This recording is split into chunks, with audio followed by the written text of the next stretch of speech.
Hey pregnant mums, this is Nisha at the 9 Month Club at www.the9monthclub.com. So for our next should ask question, I want to talk about calcium and what's the best source of calcium for your pregnancy.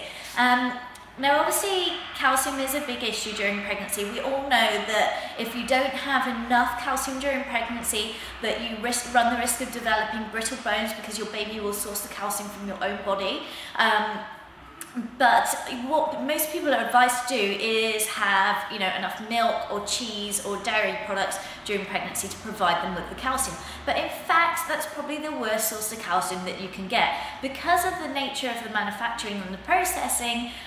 Yet again, as we saw with wheat, it denatures the milk, and it means that you cannot absorb the calcium from it. So although milk and dairy products like cheese are very high in calcium, you can't actually absorb them into your system, so in fact they're no good to you. So basically what happens is milk and cheese go through two processes. One is called pasteurization, where they flash treat it at very high temperatures to kill off all the bacteria, things like E. coli, Listeria, Salmonella, things like that. But what it does is it kills all of the enzymes in milk, and we need enzymes to be able to digest food. Without enzymes, you can't digest. So pasteurization actually means the complete absence of enzymes. So you cannot digest milk very well because there's no enzymes in it.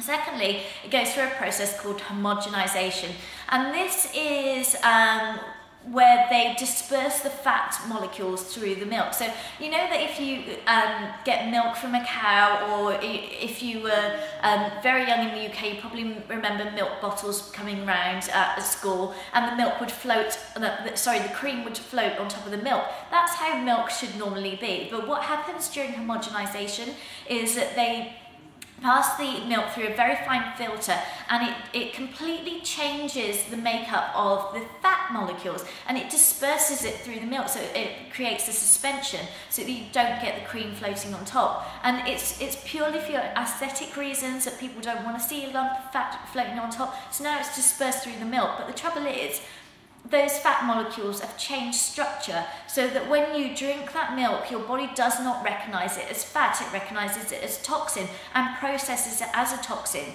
So it's going to pollute your body, it's going to be very difficult for you to digest, and it's going to act as a toxin on your body.